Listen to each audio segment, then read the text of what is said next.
everybody, and welcome to our program this morning. Anita and Rosanna Dom, you're back. Very happy to have everybody here this morning. We got a lot to talk about. Big topic is the GOP heritage fascist right Project 2025.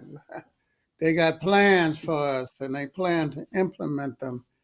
And so Dom is going to be talking about that along with Anita and myself and Rosanna. It was a big interview with the richest person on the planet by Brother Dom. What's Dom? Lemon, Dom Lemon, formerly of CNN. Now he's an independent YouTuber. And he interviewed Mr. Musk. And it was fireworks and frowns and Death Star stairs and all kinds of things. And so we're going to be talking about that. And then lots the ceasefire mass movement is having an impact. And uh, will it result in an actual end of the war in Gaza? That's what we're going to be debating. And then our convention is coming up, and we're going to have a lot of new information about that as well. So let's get started. Dom, welcome. You have been talking about the GOP's Project 2025. What's his name? Mr. Bannon, Steve Bannon, and them have been mouthing off for 3 or 4 years now, maybe longer, about the deep state, the administrative state. Uh, do they hate government or what? I mean, what's behind this project, or is it just a kind of government that has democratic rights? What's going on with Trump, MAGA, Bannon, Heritage Foundation, and Project 2025 in 5 words or less? Well, I think despite what they say about hating the government and wanting to shrink the government, I think you're exactly right, Joe, is that they hate when the government is protecting minorities and working against them and working, against what they believe is most favorable to them. So that's pretty much what Project 2025 is all about. Is it's their playbook, so to speak, of what they plan to do if Trump is elected in November. And they're very open about their plans. They're not being quiet about it at all, despite how horrible and horrific their plans are, and how detrimental it would be to working people and minorities across this country. Now, this plan was put together by the Heritage Foundation, and the Heritage Foundation is an old right-wing think tap. I don't know. I got to get my words correct this morning.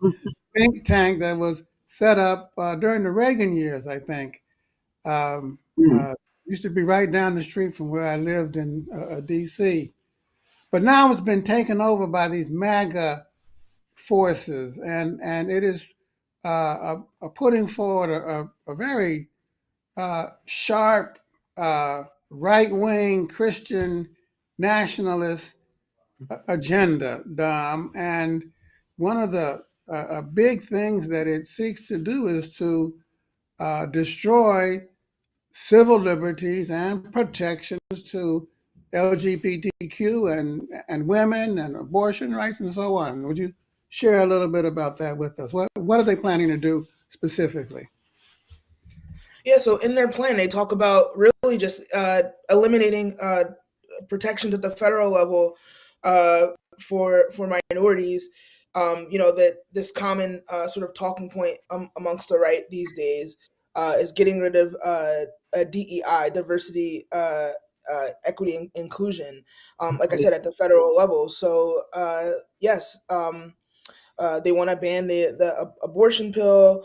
They want to make it so that service members aren't able to get abortions, and even things like climate change too. They want to shut down national laboratories that are studying climate change.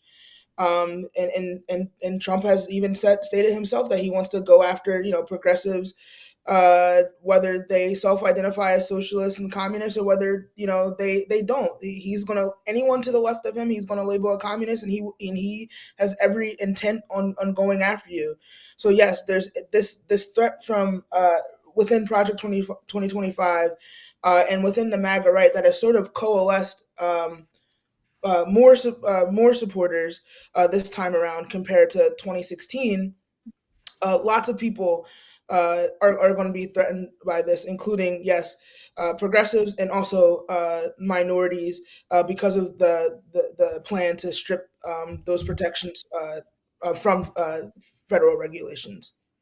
Anybody to the left of Attila the Hun is going to be subject to getting fired, deported, thrown in jail, and God knows what else. Anita, um, the they're getting ready to uh, put the Justice Department under the thumb of the executive branch. That's a dangerous proposition, ain't it?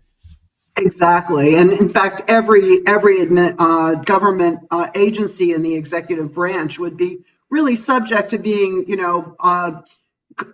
complete house cleaning, and the people who are experts, technical experts, in their fields, like in the FDA and other OSHA and other organizations within the government. They would be lose their jobs, and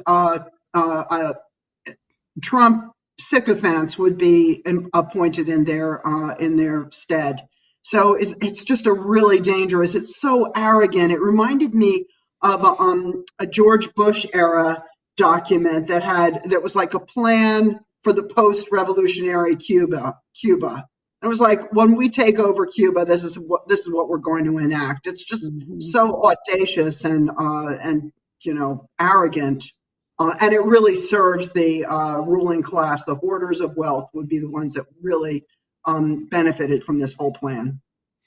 Well, under Gingrich, you had the Project with America. We called it Rosanna, we called it the Project on America. And the draconian measures that they took with respect to that, like trying children as adults, like three strikes you're out, which resulted in the, uh, what did they call that? The school to prison pipeline, if you remember. Um, but Rosanna, now their plans are much more severe, much more draconian, and and one of the sharpest edges has to do with immigration and the treatment of migrants. They plan to use the military and state police to round up immigrants in addition to the federal forces that are already there. They plan to use military bases to house migrants. They plan to double the number of people who are being uh, restrained, put in what will amount to concentration camps on the Texas border. They plan to withhold passports to children born of migrants, no social security numbers, no driver's licenses, no. Isn't that against the law, Rosanna? It is very much against the law, and we have to enforce, and fight against it. I think that you know some of these measures may seem as though they don't affect us because maybe we're not federal workers, or they seem a little distant. But I don't think we should underestimate any of it. If they come for one, they're going to come for all. They're also planning to revoke uh, any child born of undocumented parents. And how are they going to distinguish that is going to be, it's just sort of going to be profiling. If you look Mexican or if you look Latino, you're going to be put in these concentration camps. And who knows what they're going to do once they are in concentration camps. I think it sounds like a movie. It may sound like a movie thing, like something out of a movie for people, but I think it's really important to take it very seriously because it can happen. We've seen it happen, in other parts of the world, in other uh, times of history, and so we have to take it very seriously. We cannot just dismiss it in any way and think that it's, you know, not going to happen. It would be great if, we can afford to think that way, but we can't. We have to take it very seriously and know that if maybe it doesn't directly affect us now, it's coming, they're coming for all of us. They're coming for all of us, Dom, and one of your Philadelphians just wrote an article. I don't think it's been published yet, but in it, Callum, he says, not one step back from the fight to defeat the fascist right. Very, he's strong. He's saying we're not playing with this. You agree? I 100% agree. And if folks might remember that we in Philly had a protest against the Moms for Liberty group, and I bring it up all the time because it was just such I think a real show of that the center left unity that we talk about in our program, where we were bringing together just broad swaths of people who absolutely reject and detest this sort of thinking and ideas and political agenda from the far right, and I think it's antithetical to the way I would say most Americans and people living in this country want to live. It's antithetical to our ideas and our beliefs, and we have to at every single step, at every single opportunity, 100% unequivocally reject the agenda and the ideology that they want to put forth and pretend is the sort of common ideas of people in the United States. I don't believe that to be true. So we have to absolutely show them that and reject them at every single opportunity that we have. And don't we have to remind people what happened on January the 6th? Sometimes people have a short memory. I don't know if we've been smoking too much weed or drinking too much beer or whatever, Yeah. too many shots of tequila or Jack Daniels. I'm not sure, but on January 6th, there was an attempt by unconstitutional means to stop the vote count, to stop the Congress from approving, uh, and it was uh, preceded by a whole number of measures in state legislators to put in fake certifications and so on and so forth, because Trump argued that black and brown people, I want y'all to remember this. He was arguing that black and brown people in Philadelphia, Pittsburgh, Detroit, Tucson, and Phoenix and Atlanta stole the election. That was the charge, you know? And then you had several thousand good old boys who marched on Washington on January the 6th and tried to take over the goddamn government. They put up a lynching. What do you call that? Uh, uh, Gallows. Gallows with a rope. They hang them high.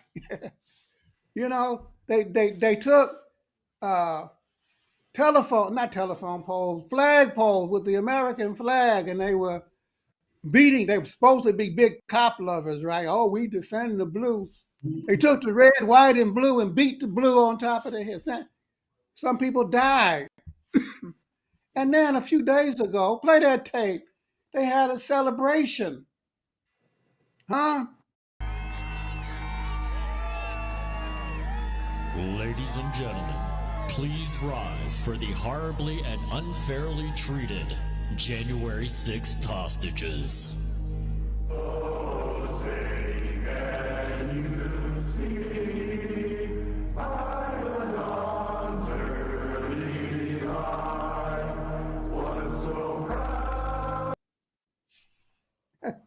I guess one man's terrorist is another man's freedom fighter. Rosanna. Um,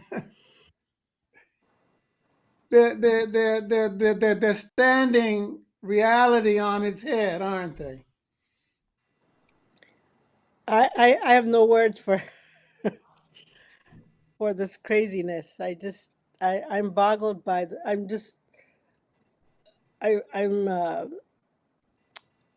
I don't know. It's just it tires my brain to think about how it is that people can fall prey to these kinds of things. You know, I just I can't explain it in my head how they can, even when they're proven wrong, they still continue to believe an ideology and in a way that is totally against their own interest. And how do we help them look, outside of their box, so to speak, and see things for what they really are? It's just crazy to me. This is an important issue, and we have to continue the fight to get working class people, be they black, brown, Asian, or white, to see what their real interests are. We say that we have a responsibility for the whole class, and including those who are confused. We're not giving up. We are not giving up on anybody. You know. But Anita, I mean, they say Trump's ahead in the polls. How much credence should we give to that? I mean, first of all, is he ahead in Ohio? You're Um, responsible. You are responsible for the vote in the state of Ohio, Anita. So I if it know, goes I know, I bad, felt that we way. know, we I know who feel we the weight. I took responsibility gladly last year when we passed the reproductive rights amendment. Anyway, but yeah, that rally was in Dayton, Ohio, and it was the day before our primary. And the used car salesman who steals wages from his workers, Bernie Moreno. He was Trump's endorsed candidate and won. And the polls were terribly wrong about that. The polls really saw Moreno with maybe a third of the vote. Well, he got more than half the vote. So unfortunately, the poll was wrong there, but it was wrong in the pro-Trump direction. I don't think the Trump polls, I'm not losing any sleep, and I don't think the Biden administration is either about these polls that have come out. It's really just the beginning of the main uh, uh, election campaign. It's months before the election takes place, and I think there's going to be a lot of events taking place and a lot of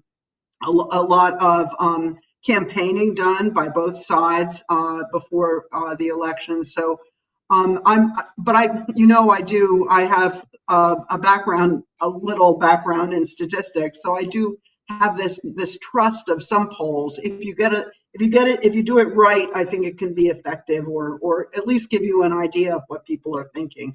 But yeah, I think that it's way too early to say that Trump's ahead. He's going to be shown to be the worst candidate in the next few months, I'm sure.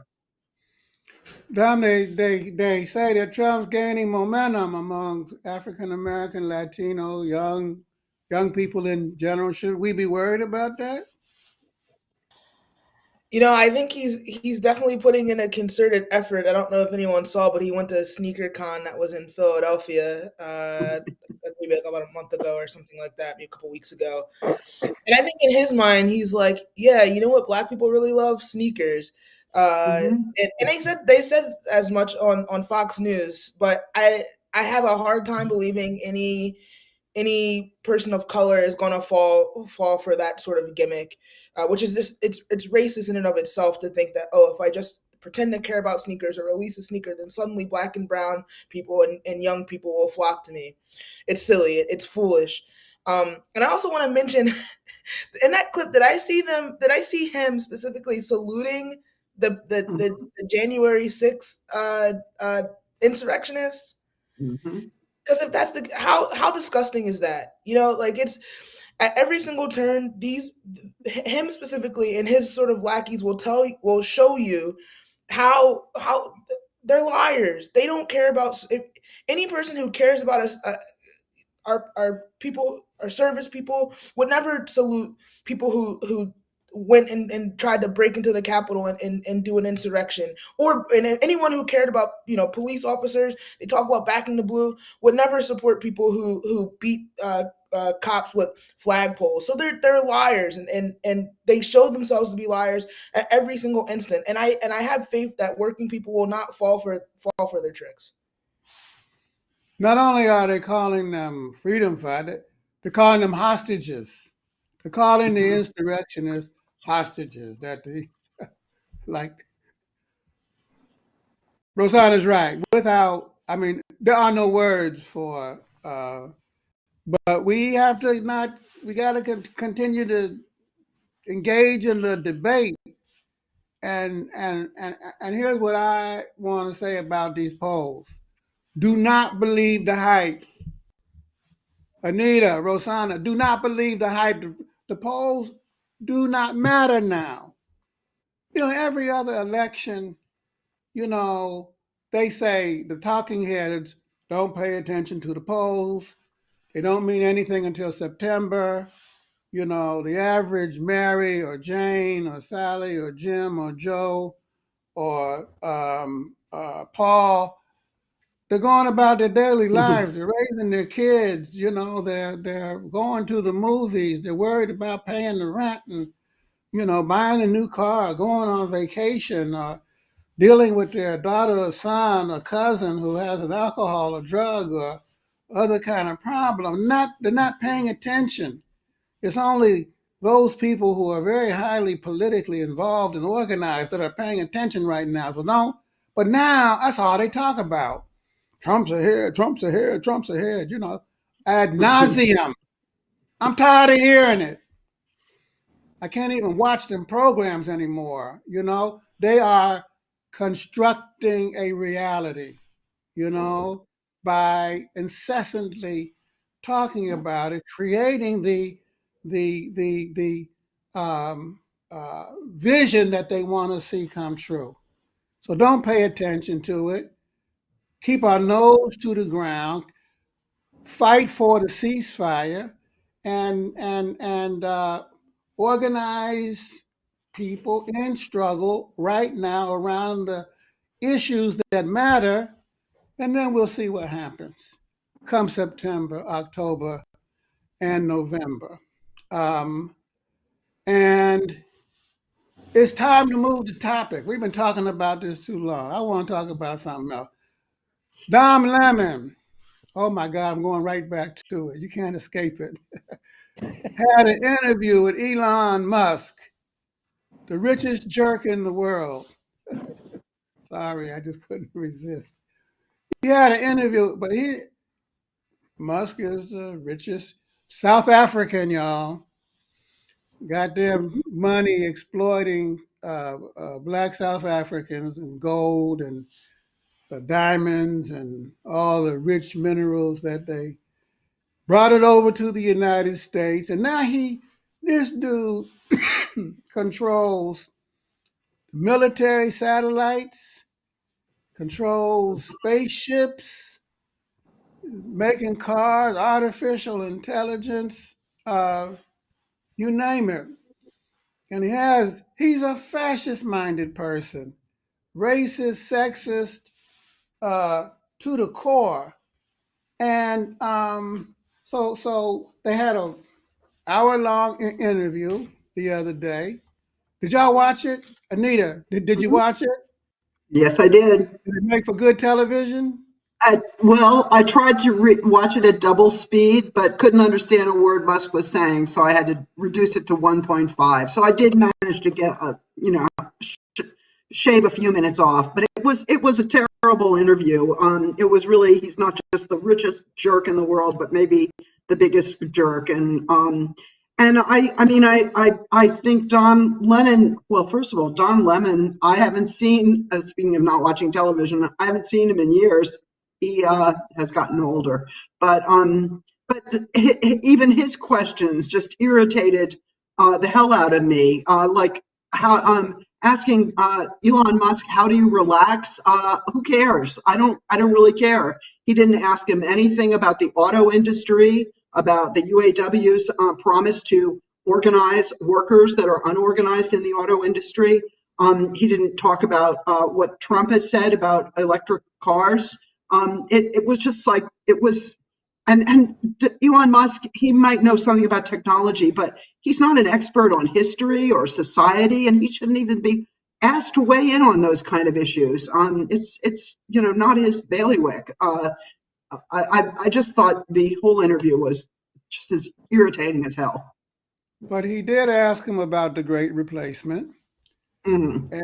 and he did ask him about his racist opinions about diversity and inclusion programs. And he did ask him, Anita, about the boycott of X by a number of corporations, which pissed Musk off to no end. Play that clip. I mean, he got You said if they kill the you know, company, money it's talk, them. bullshit But doesn't the walk. buck stop with you? I mean, you're the, John, I have to say, choose your question carefully. There's 5 minutes left. okay, but so Is this the same, question you want to ask? same question is you said that they are killing the company, but you're the head of the company. The buck doesn't stop with you?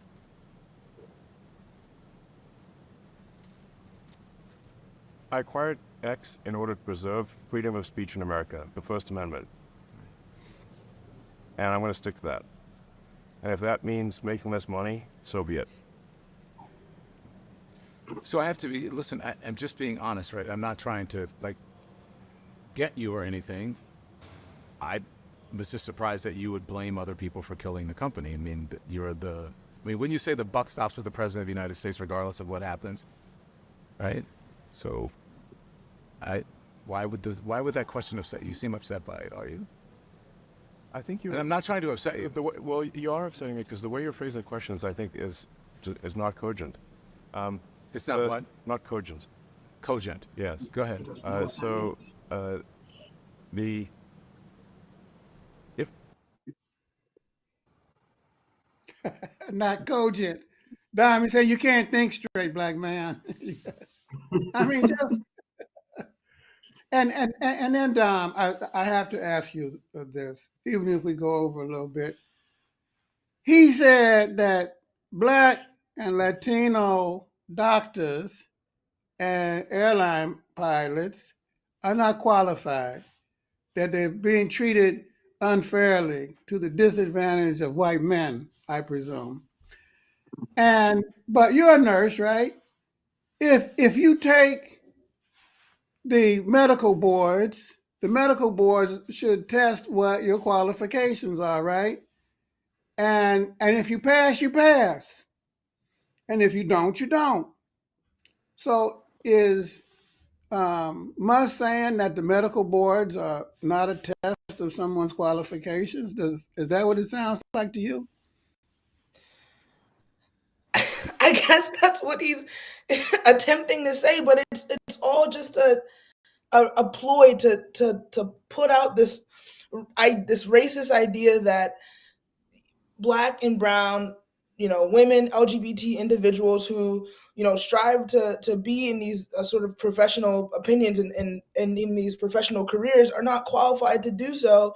And when in actuality, like, these mistakes exist even now, that when these professional positions are held by majority white people. So none of it actually makes sense, at face value, but it's all just a racist, it's a ploy to put forth this very racist idea, despite it not making sense at all when you actually, sit down to think about it. And it's honestly just, it's sickening. And to have him, be popular amongst, people, and people looking to him for, political opinions and political advice is it's heartbreaking, honestly. Mhm. Well, he has a big platform, and that's the whole point. He says he wants to preserve consciousness into the future. What he ain't saying, y'all, is that he wants to preserve racist, male supremacist, homophobic content into the future. That's the goal, and they're trying to do that by dominating the discourse, which is why, after promising Lemon that his show would appear on his platform and giving him a whole heap of financial incentives to do so, the boy canceled it. So much for so much for freedom of speech.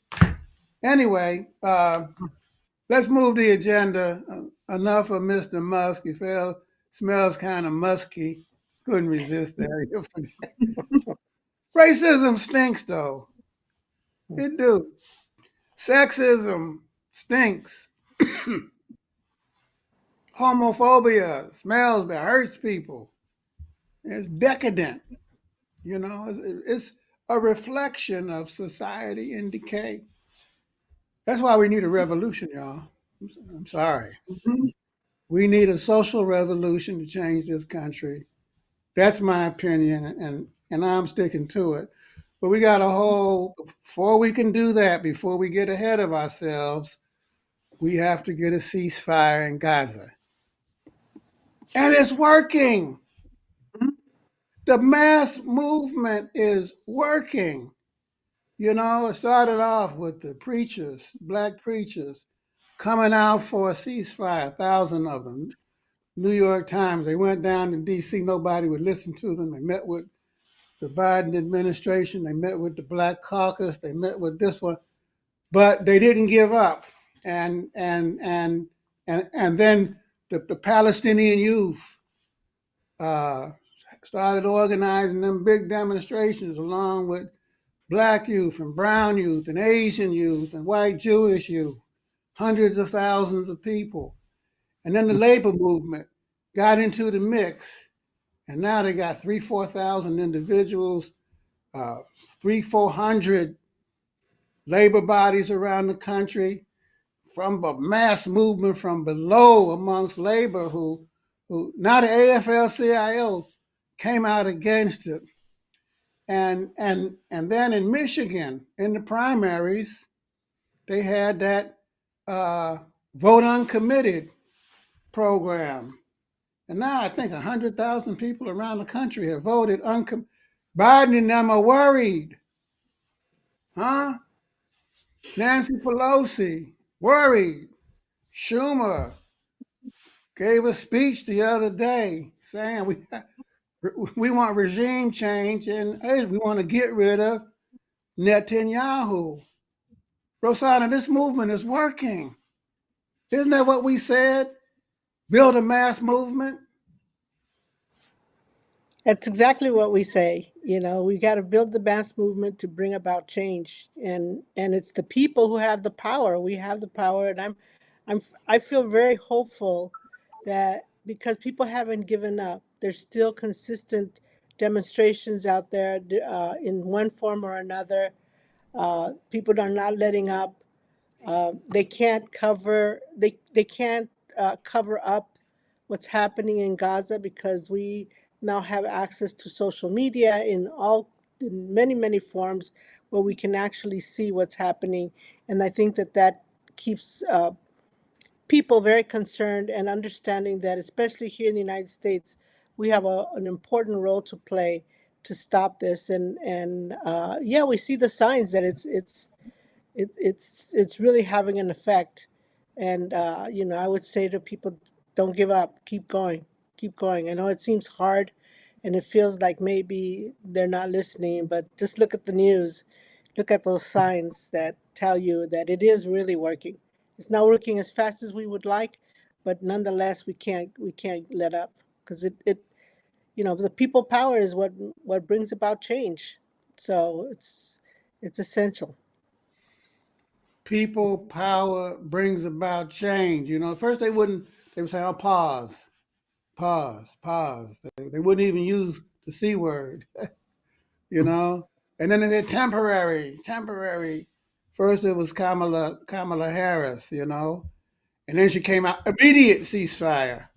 And now we hear in the news today that the United States is going to introduce a resolution in the United Nations, and that maybe by next week, Anita, we'll Hmm. have a ceasefire. I think Cori Bush and Ilhan, the sister from Detroit, Rashida Tlaib, they ought to be given a note. The squad should get the Nobel Peace Prize, along with the Hmm. Palestinian youth in the United States. Huh? What do y'all True. think about that? Write us a letter and tell us who should get the Nobel Peace Prize, for bringing about this mass movement for a ceasefire in this country. And you know what? I'll tell you something else, Dom. The week after October 7th, on Good Morning Revolution, do you know what we did? We called for a ceasefire. Yes, we did. We were among the first. People said, no, no, no. We said, ceasefire. You can't. Everything depends on that. And we're seeing that that's coming true. Well, our time is almost up, y'all. We have conventions coming in June 7th through 9th. We got a pre-convention period that's taking place. You can write to us. I just finished the first draft of the document on the party. I'm so sick of writing. I've been working on that doggone thing for 3 weeks. And now we're getting feedback, and we'll do some edits to it, and we're going to send it out. Dom, I think you've written an article for the convention, a pre-convention discussion. Thank you for that. We encourage everybody to send in your comments. We're going to be holding a couple more national webinars. We hope it's being talked about in the clubs and the districts. And some of the districts are already having conventions. Michigan held theirs last week. New Orleans, they had one. And Rosanna's flying the friendly skies to Houston, Texas on Sunday. They're having theirs. So it's discussion and debate time in the Communist Party, and a celebration. It's a celebratory time as well. When is yours, Anita? The middle of April? April 13th in Ohio. That's correct. April 13th. I wanted to go to that, but I think I got You to be in can. California or You're something like invited. that. Yeah, I think Eric is going to be going Yes. instead of me. And we're also in the middle of the PW Fund Drive. We have to raise $125,000 by May Day, and we're at 60. We're halfway there. So please get out your checkbook, get out your credit card, debit card, go to peoplesworld.org /donate and make a contribution. Because we don't get no money from Elon Musk, Thank no money goodness. from Jamie Dimon, no money from International Telegraph and Telegram, U.S. Steel, Chrysler, Chevrolet, or what's the name of that foreign-owned company that took over Chrysler? I forget. Oh, You know who I'm Stellantis. talking. Huh? Stellantis. Stellantis. Yeah, we ain't getting no money from them. The auto workers give us money. The nurses, the doctors, the railroad workers, the bus drivers, the people who are on fixed income. That's where we get our money. And so we hope that you'll dig deep and make a contribution. And we'll be back next week with a new edition of Good Morning Revolution. Thank you, Don, for coming. We love having you. We hope you'll become a regular once a month or so on Good Morning Revolution. Give me, Anita, and Rosanna a break. And we'll see you next week. Same time, same station on YouTube, Facebook, and X, Twitter. And until then, stay strong, stay safe, stay in the fight. See y'all. Take care. Bye. Goodbye, everybody. Have a good weekend.